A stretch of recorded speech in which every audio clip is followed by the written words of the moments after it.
Hey kids, it's time for our Bible lesson again, and we're going to continue to study God's promises and what He promises us and what promises that He keeps.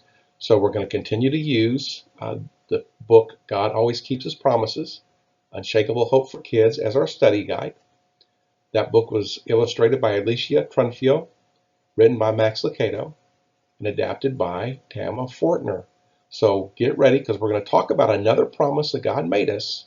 We're going to talk about how He showed He keeps that promise and how He keeps all of His promises. So let's get started. All right, the promise we're going to talk about today is the promise that God will hear your prayers. Now, I want you to think about that. God hears you, He listens to you, and He promises you that He will hear your prayers all the time.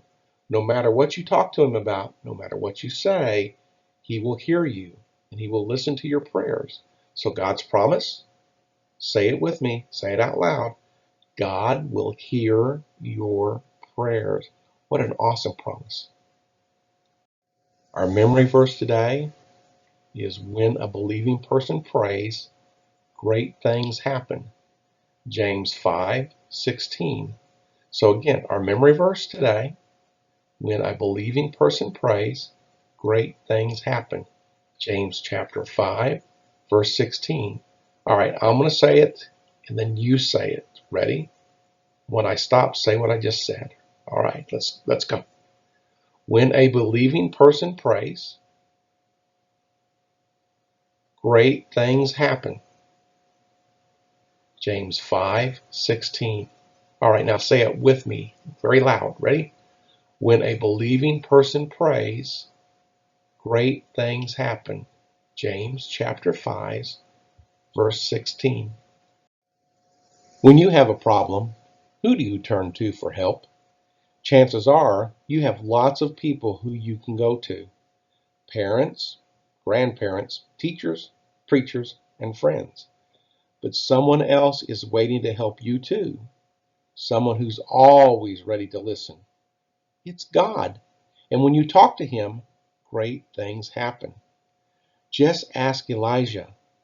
He was a prophet who lived 800 years before Jesus was born. His land had one evil king after another, and the one who was now ruling, Ahab, was the most evil of them all. But perhaps the worst thing was that the people didn't even seem to care. Then Elijah came blazing onto the scene, and he was ready to really set some things on fire. But he didn't start the fire with a match. He started the fire with a prayer, and then Elijah trusted God to do the rest.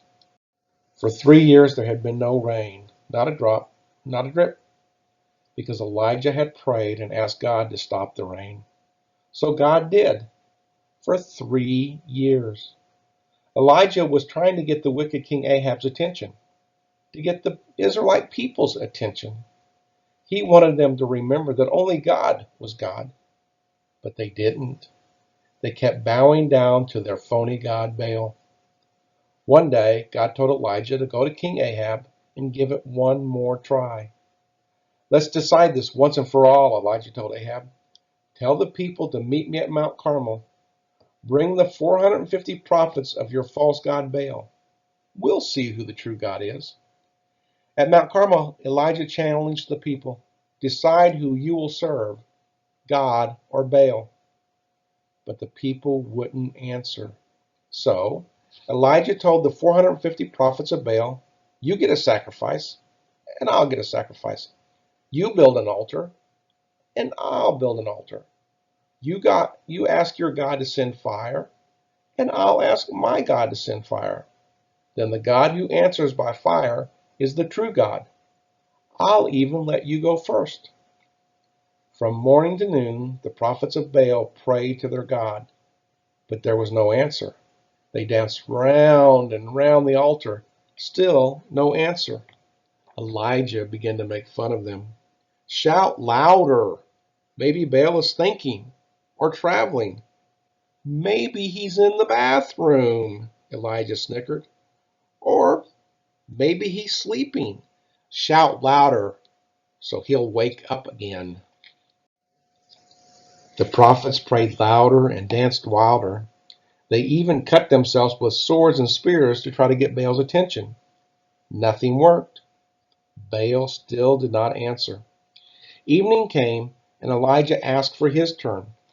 He built an altar and dug a ditch around it. He piled the wood and the sacrifice on top. Then he had 12 jugs of water poured over the altar. 12 jugs of water. The water ran off the top, down the sides, and filled up the ditch. Then Elijah prayed, "Oh God, show these people that you are the Lord. Answer my prayers." God answered in a flash. Fire shot down from heaven. It burned up the sacrifice, the wood, the stones, the dust, and even the water. The people fell to the ground and cried out, "The Lord is God! The Lord is God!" God showed his great power when Elijah prayed, because God kept his promise, and because Elijah trusted God to keep his promise. Pray to me, and I will answer you. That's God's promise. Elijah prayed, and God listened. Elijah believed God would answer his prayers, and God did, because that's what God promises. He will listen, and he will answer. You don't have to be some sort of prayer superstar either. Just believe God will do what he says he will do. Elijah himself was just an ordinary man. He had doubts, he had questions, and he had fears.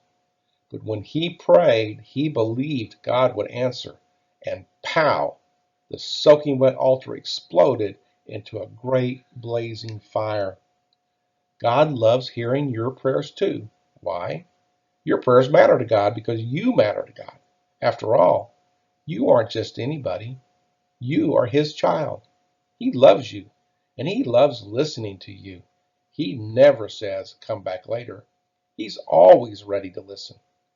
Does that mean God will do exactly what you ask? Maybe. Sometimes he'll tell you no, and sometimes he'll say, "Not now." Or maybe he'll do even more than you imagine. Trust God to know what's best for you, and trust his promise to answer, because when a believing person prays, great things happen. All right, are you all ready to make a promise to God? Yeah, I think you are. Ready? I promise to pray. I promise to believe that God will answer and trust that his answers are best for me. That's our promise to God. Let's keep our promise. God made us a promise that he will always hear our prayers and he will always answer our prayers. So let's make him a promise to pray and to believe that he'll answer us and to have trust that his answers are the best for us. So can you keep that promise?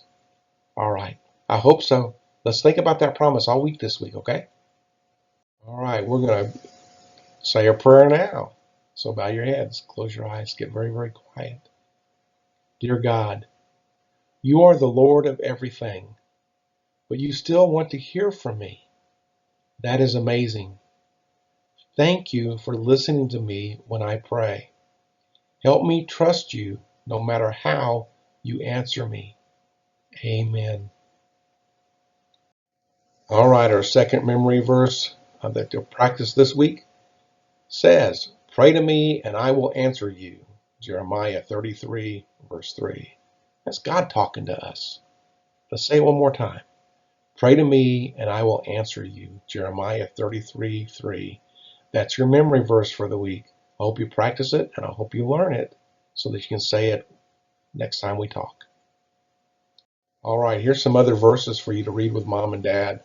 So make sure they write these down so that you can, during the week, sit down with them in your Bible and read these verses together, because all these verses relate to God's promise about prayer. There's Luke 22, verses 31, 32. There's Jeremiah 29, verse 12 and 13. There's Philippians 4, 6. There's Hebrews 4, 16. There's Matthew 7, 7. And there's Matthew 18, 20. Matthew 7, 7. Listen to this.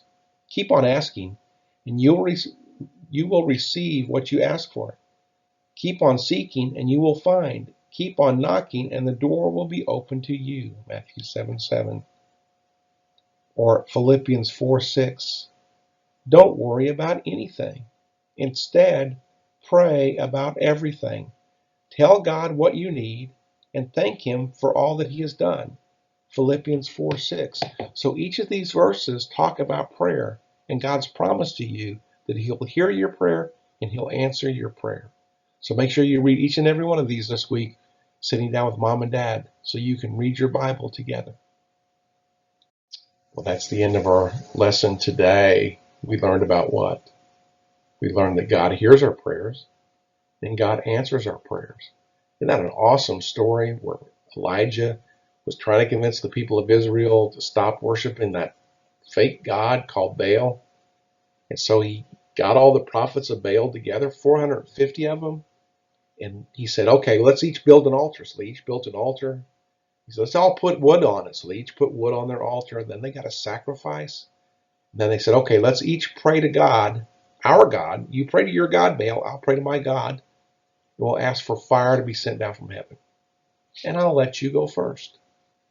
And the prophets of Baal, all 450 of them, danced like crazy, danced wildly, and hours and hours and hours went by, and nothing happened.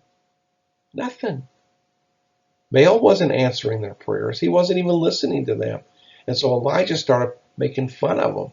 Oh, well, yell louder. Is he on vacation? Or is he traveling? Or maybe he's even in the bathroom. Maybe he can't come out right now. Or maybe he's asleep. Wake him up. Yell louder. And it didn't matter. The louder the prophets of Baal yelled, the more they danced, nothing happened. Why? Because Baal isn't God. He doesn't have the power. Now, what did Elijah do? Well, he wanted to prove beyond a shadow of a doubt that God was God. So he not only had his sacrifice, God had him pour water over his sacrifice. He poured water over the rocks and over the wood and over the sacrifice. And so everything was soaking wet. And then he prayed and he asked God for the fire. The fire came from the heavens. It didn't burn up just the sacrifice. It didn't burn up just the wood. It burned up the sacrifice, the wood, the stones, the dust, and it even burned up all the water that was there. What did that prove? Well, it proved that God is the only God, and God is the very powerful God, but it also proved that God answers prayer, because that's exactly what Elijah had asked for. God, in his prayer, God, send me fire, and that's what God did. Well, we can pray too, and we can ask God for anything, and we can talk to him about everything because he loves us. We are his children, and he wants to hear from us. And he's not going to say, hey, don't bother me right now, I'm busy. He's going to say, talk to me. Let me hear what you got to say. Now, does that mean he's going to do everything we ask? No.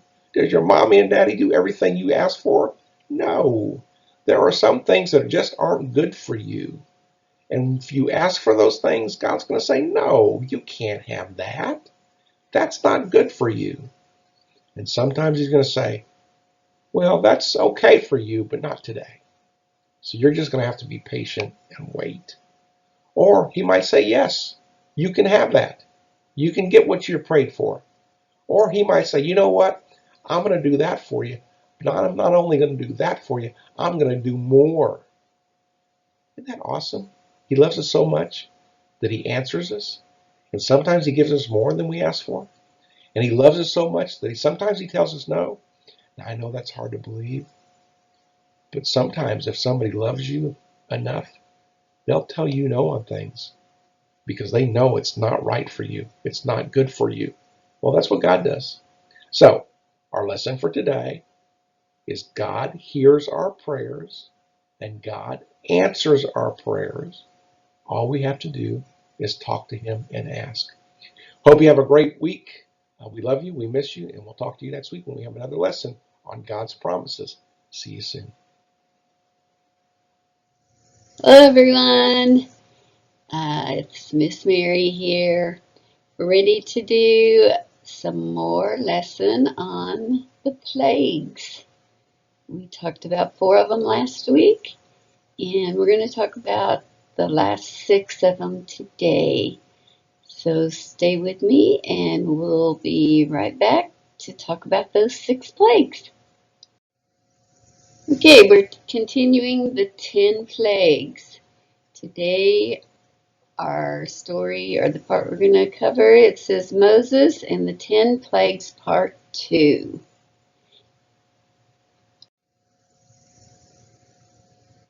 In Egypt, the children of Israel had become the slaves of Pharaoh. When God told Moses that it was time to go home to the land he had promised them, he sent terrible plagues until Pharaoh agreed to let them go. When Pharaoh said he would not let the people go, God sent lightning and huge hailstones, which stripped leaves off the trees, and it started fires, and it destroyed all the Egyptians' crops of food. Pharaoh still would not change his mind, so God sent a sickness on the Egyptians. All the cows and the Egyptian people got hungry, but the children of Israel's cows did not get sick. Moses asked Pharaoh again to let the people go, but he still said no. God sent sores and boils on Pharaoh and the Egyptians. They felt very sick and sore, but Pharaoh would not change his mind. Then God sent a swarm of locusts throughout the land of Egypt, and they ate everything that was green and good to eat. But the locusts did not eat the crops belonging to the Israelites. Still, Pharaoh would not change his mind. So God sent a thick black darkness over the land of Egypt. But the children of Israel had light in their homes and no darkness at all. After God sent the 10th and most awful plague of all, where the eldest boys of every Egyptian family died, Pharaoh finally changed his mind, and he told Moses and Aaron and the Israelites to go. The next day, all the children of Israel left Egypt and followed Moses to the land that God had promised them. After 430 years of being slaves, they were free, just as God had promised. Okay, so that's the end of our 10 plagues. And today's Bible story came from the Free Bible Images by Jill Kemp and Richard Gunther. Okay, that was pretty good, wasn't it? We learned about the last 6 plagues. There's 10 of them. And last week we talked about the first 4. And so we're going to review those real quick. The first one that God sent was the plague of water that turned into, do you remember what it turned into? That's right, it turned into blood. And blood's yucky. You don't want to drink it. You don't want to bathe in it. And so these people, that's all they had. But Pharaoh wouldn't let God's people go. So then God sent flies, got into everything. And then he sent frogs. And the 4th one he sent that we talked about was lice. Those are the little bugs that get in your hair. And I guess they can get all over your skin. They make you itch really bad. And Pharaoh still said no, he wouldn't let the people go. So God continued to send plagues. And today we covered the 6 last plagues. And the first one we talked about today was the plagues of the lightning and the hailstorm. And when the lightning would strike like the houses that Pharaoh owned, they would burn up because that's what lightning does. If it strikes a tree or something like that, it can start a fire. And the hail can be anywhere from the size of like a marble up to as big as like a baseball. And these big old pieces of hail were coming out of the sky, and they were hitting all the crops and trees. And you definitely didn't want to be outside because that would really hurt if they hit you on the head. And Pharaoh still said no. He wouldn't let the people go. So then God sent a sickness to the cows and the animals that Pharaoh owned. And all of Pharaoh's animals died. But you know what? The slaves were God's people, the Israelites. Their animals didn't die. God let them live. But Pharaoh still wouldn't let the people go. So then God sent sores all over everybody's body, including Pharaoh's body. And he made them really sick. And these sores weren't just like on the arms and your face. They were on like the bottom of their feet and everywhere. So it hurt to walk.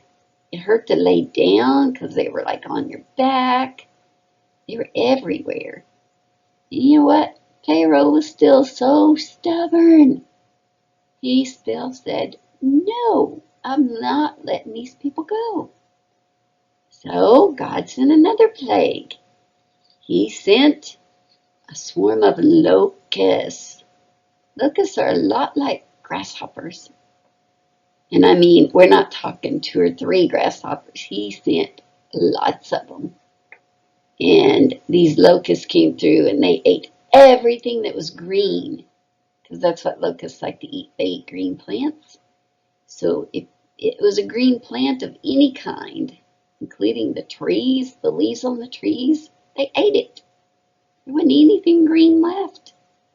And so they ate the plants and everything that the people needed to eat. And Pharaoh still said no. Can you believe it? He is really stubborn, isn't he? So, God sent another plague. He sent the plague of darkness. And I don't know if you've ever been in a room or anywhere where it was so dark that if you put your hand out in front of you, you wouldn't be able to see it. It would be so dark. And this darkness didn't just stay for a few minutes. It stayed for like over a day. And these people, I would think, I wouldn't want to try to find my way around in dark that was that dark where you couldn't see anything. There was no light whatsoever. And they walked around, if they walked, in complete darkness. And Pharaoh still said no. Just no, not letting them go. So God said, okay, I'm going to hit you with another plague. And this time, God sent one that really hit Pharaoh's heart. And it was that the oldest son of everyone that was in Egypt, their oldest son died. No, it's so sad. And guess what? Pharaoh had a son. His oldest son died. And it made Pharaoh really, really sad. And God saved that one for last because he was really, really hoping that Pharaoh would change his heart. But he wouldn't do it. But after that one, after his oldest son died, Pharaoh's oldest son, he finally said, okay, Moses, you and Aaron can take the Israelites and you can go. And so that's where our story ends today. We're going to find out what happens after they leave. But Moses is going to lead these people to the promised land that God promised them. So we're going to talk more about that next time. I hope you have a great week. Thank you for tuning in, and I miss you guys. I hope to see you in Bible class at 9:30 and then in kids worship. So until then, we will see you later. Bye-bye. Good morning, friends. Happy Sunday. Today we're going to talk some more about the next piece of the armor of God. But before we do that, we're going to sing a couple of songs. The first one is one that I haven't sung in a really long time. But when I was looking through a bunch of stuff that I have here at the house to try to think of what songs can we sing that we haven't been singing like a ton, I ran across this one. So we're going to try it. It's called It Isn't Any Trouble. Okay, and that means that it doesn't cost a lot. It doesn't take a lot of time. It's not going to cause any problems. Okay, are you ready? It isn't any trouble just to S-M-I-L-E. It isn't any trouble just to S-M-I-L-E. If ever you're in trouble, it will vanish like a bubble if you'll only take the trouble just to S-M-I-L-E. It isn't any trouble just to P-R-A-Y pray. It isn't any trouble just to P-R-A-Y pray. If ever you're in trouble, it will vanish like a bubble if you'll only take the trouble just to P-R-A-Y pray. It isn't any trouble just to S-I-N-G sing. It isn't any trouble just to S-I-N-G sing. Whenever you're in trouble, it will vanish like a bubble if you'll only take the trouble just to S-I-N-G sing. Good job, guys. All right, and then the next thing we're going to sing is one that we've sung a few times. I've got the joy, joy, joy, joy down in my heart. Where? Down in my heart. Where? Down in my heart. I've got the joy, joy, joy, joy down in my heart. Where? Down in my heart to stay. And I'm so happy, so very happy. I've got the love of Jesus in my heart, down in my heart, and I'm so happy, so very happy. I've got the love of Jesus in my heart. And if the devil doesn't like it, he can sit on attack. Ouch! Sit on attack. Ouch! Sit on attack. And if the devil doesn't like it, he can sit on attack. Ouch! Sit on attack to stay. And I'm so happy, so very happy. I've got the love of Jesus in my heart, down in my heart, and I'm so happy, so very happy. I've got the love of Jesus in my heart. Yay! We left out a couple verses, but that is okay. So we are talking about the armor of God, and we have gone through and talked about several different pieces. And so we need to learn about the next piece of armor that protects us. So we need to go to the book of Ephesians. Okay, remember that's in the New Testament. So we open up our Bible halfway and we open it up again another halfway. And that usually takes us to somewhere in the Gospels. And then as we flip through the pages in the New Testament, we sing the books of the New Testament song to us as we flip our pages until we get to Ephesians. Matthew, Mark, Luke, and John, Acts, and the letter to the Romans, 1st and 2nd Corinthians, Galatians, and Ephesians. Well, that's where we need to be. Ephesians chapter 6. Big number 6. All right. So remember, we're putting on the full armor of God. Why? To protect us from the devil's schemes. And what is a scheme? It's an evil plan. That's right. So this is going to protect us.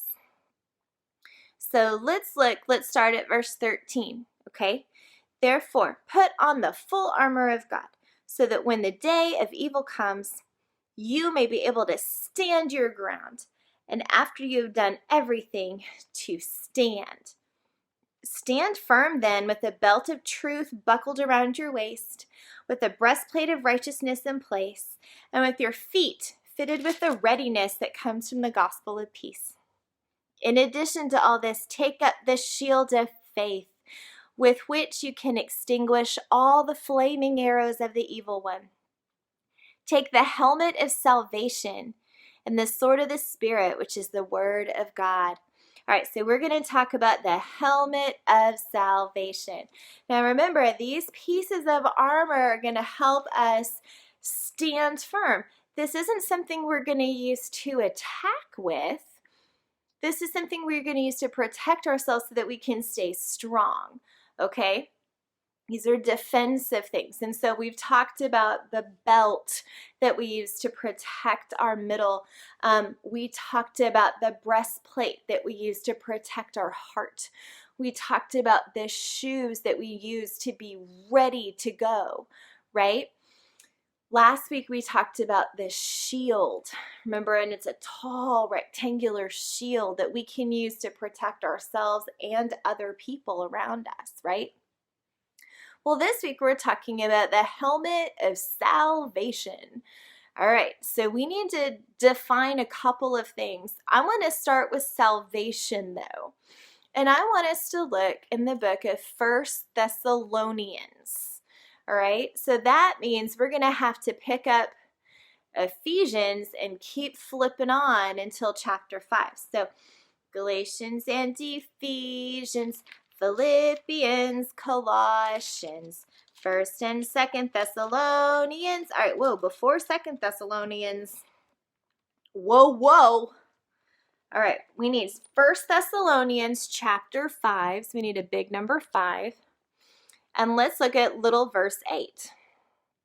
Since we belong to the day, which is good things, let us be self-controlled, putting on faith and love as a breastplate. We've heard something similar. And the hope of salvation as a helmet. The hope of salvation as a helmet. Okay, let's look at verse 9. For God did not appoint us to suffer wrath, but to receive salvation through our Jesus Christ. He died for us, so that whether we're awake or asleep, we may live together with him. So salvation comes through who? Jesus. And what does it allow us to do? Live with him. Okay? So it's interesting that in Ephesians we have typically what we think of as the armor of God. But over here in 1 Thessalonians we have some pieces of armor that are mentioned as well. This time the breastplate is, what did it say? The breastplate was faith and love. Okay? And it says the hope of salvation is your helmet. And so that salvation comes from Jesus, and it's being able to be with Jesus and with God and not being of the world, but being able to be in heaven one of these days. Okay? So let's talk about this helmet, because there are lots of things that we can think about when we think about a helmet, right? Typically, when we think about a helmet, sometimes you might think of a football helmet, right? Remember a football helmet? It goes over your head and there's all that stuff in front. So there's a football helmet. How about an astronaut helmet, right? So they've got, and it's like all sealed, and they've got the big shield that goes in front, right? That's reflective. Well, a lot of times when people think of a Roman helmet, they think of this thing that's kind of fancy that has this like huge feather that goes in the back that's a plume. And I was in marching band when I was in high school, and we had these enormous plumes that we had to wear, and it was nuts. And when it was rainy, the feathers and the plumes like all kind of just went, and it was really kind of funny. They weren't able to recover. We had to get all new plumes. It was just kind of nuts. Well, The plumes, yes, and the helmets, that was something that did happen with Roman soldiers, but way after the time that this book was written. So the Roman soldiers' helmets that the people originally receiving this letter are going to picture is kind of like a batting helmet in baseball and softball. That's what it kind of looks like. It's round, so it kind of looks like a bowl that goes right on top of the head. It might be a little tall for some of the versions that I saw pictures of, but it's round. And then there's a little piece that kind of sticks out just a little bit to protect the neck. And then a lot of times there were these two things that would hang down to protect the ears and the cheeks a little bit. And that's it. So it kind of like the best thing that I could think of is like a batting helmet with something hanging down on both sides. Now let's think about this. So the helmet of salvation. Well, so if salvation is being able to live forever with Jesus and God and to be able to be in heaven and to know that we're saved through the grace of God, then what does that have to do with the helmet? What is inside our head that might need to get protected? Our brain. That's right. Just knocked something out of my hair. That's what I get for going outside. A little leaf thing just flew out of my hair. Anyway, so it protects our brain, right? What do we use our brain for? To interpret the Bible and to discern what's right or wrong in the Bible. What else is in our head? Our eyes, right? What else is in our head? Our ears, that's right. And so the helmet of salvation helps protect all of this from, remember, the schemes of the devil. Well, what kind of schemes might the devil have that could involve our eyes or our ears? Seeing things that we shouldn't be seeing that are just not appropriate, whether that's in a book or a movie or a TV show. Hearing words that we shouldn't be hearing, right? And so if we fill our mind with things that are not good and pure, then that is going to cause Satan to actually get inside our head a little bit. And so we need to make sure that we're keeping a very close watch over the outside influences getting in our head. And so that helmet of salvation is going to help protect us from Satan. Alrighty? So next week, if you paid attention, you know what we're learning about next week. Next week, we're going to learn about a sword. All right. I love you. I hope you have a wonderful rest of your day. I'll talk to you later, great kids. Bye.